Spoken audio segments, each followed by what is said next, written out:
Breaking tonight, a case that has already shaken California to its core has taken yet another shocking turn. The story of Baby Emanuel Haro, just 7 months old, began as a desperate search for a missing child. Parents pleaded, neighbors wondered, and investigators searched for answers. But what has now been uncovered has changed everything. Authorities say new evidence has pointed investigators in an unexpected direction, right back to those closest to the family. Neighbors once thought of as bystanders are now under arrest, accused of holding back the truth when every second mattered.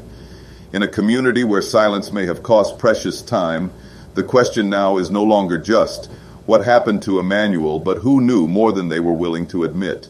This is not simply a story of a missing child. It is a story of choices, of responsibility, and of the devastating cost of hesitation. And tonight, the pursuit of justice has entered a new and unthinkable chapter. If you want to stay updated as we continue to unwrap the facts of this case, make sure you subscribe and turn on notifications so you don't miss the next chapter of this unfolding investigation. The search for Baby Emanuel began on August 14th when his mother reported that she had been attacked while changing him in a public parking lot. She told investigators that when she regained consciousness, Emmanuel was gone. That story spread quickly, sparking concern, fear, and an urgent response from local authorities. Law enforcement immediately mobilized. Search teams were deployed. Investigators reviewed surveillance footage and roadblocks were set up to capture any clue that might lead to the infant's safe return. For days, the community was left in suspense, waiting for answers. But as detectives pressed deeper, the story began to unravel. Cameras in the area showed no evidence of the alleged attack. Witnesses seized, but not confirmed the events as described, and inconsistencies in statements began to raise serious doubts. What began as a search for a missing child was slowly shifting into something far more complicated. On August 22nd, investigators made a decisive move. Emmanuel's parents were arrested on suspicion of murder after evidence suggested their account was not true. That announcement stunned the public. How could a child's own guardians become the focus of an investigation meant to bring him home? Yet even with the parents in custody, the case did not stop there. Detectives continued to probe, uncovering new evidence that would expand the circle of suspicion. And now neighbors who once seemed distant from the tragedy are themselves under arrest, accused not of violence but of silence. Authorities believe crucial information was withheld, information that might have changed the timeline of the search or even led to Emmanuel sooner. With every turn, the investigation has grown heavier, leaving behind questions not only about what happened inside one family, but also about what role those nearby may have played by failing to speak out.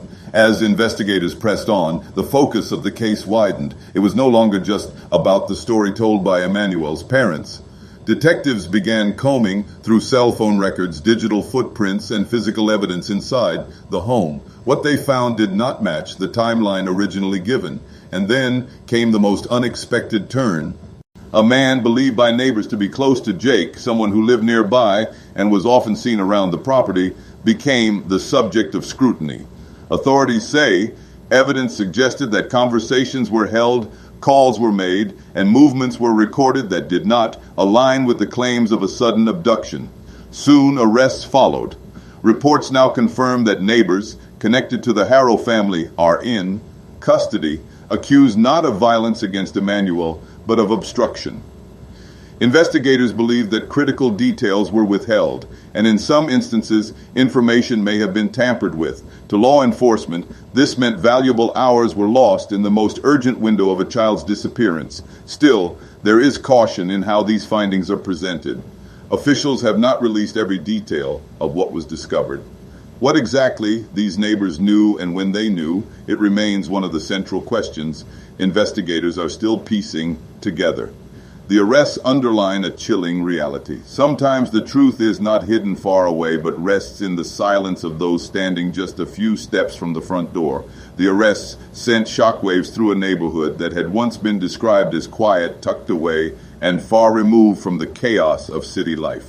For many residents, the thought that people living just down the road could be tied to this case was almost too much to process. Parents who once let their children play freely now speak of unease. They question whether there were warning signs, moments of concern, unusual behaviors, or unanswered cries that should have been taken more seriously.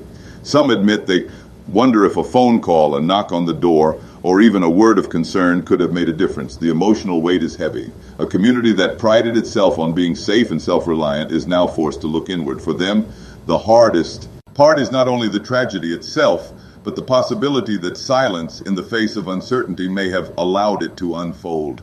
And in the pauses between conversations, in the looks exchanged across fences and driveways, one reflection rises again and again. For a community that values safety, the idea that silence or hesitation could cost critical time is deeply unsettling. As the investigation continues, many are beginning to ask harder questions that stretch beyond one home, beyond one family, and even beyond one neighborhood. How could a man with a known history of child endangerment be allowed to remain in an environment where another infant's safety was at risk? Why were previous warnings, previous convictions, and previous concerns not met with stronger intervention? For those watching closely, this case has become a painful reminder of gaps in the systems meant to protect the most vulnerable. The courts, child welfare agencies, and even the surrounding community are all being examined. Each decision or lack of decision is now under a microscope, showing how layers of hesitation can add up to devastating consequences. It is not only about who is directly responsible, it is also about how many chances were lost to step in and how different the outcome might have been if stronger action had been taken when the first signs appeared. As the search for answers continues, Emmanuel's story serves as a solemn reminder of the responsibility we all share as families, as neighbors, and as a community to protect the most vulnerable among us. The case underscores the cost of inaction, the weight of silence, and the urgent need for awareness, vigilance, and accountability. While investigators piece together the timeline, uncover new evidence, and bring those responsible to justice, the hope remains that lessons learned here can prevent future tragedies. Emmanuel's life, though brief, calls on all of us to be attentive, to speak up, and to act when it matters most. If you want to stay updated as this case unfolds and see each new development as it happens, make sure you subscribe and turn on notifications. Together we can follow the pursuit of justice and ensure that stories like Emmanuel's are never forgotten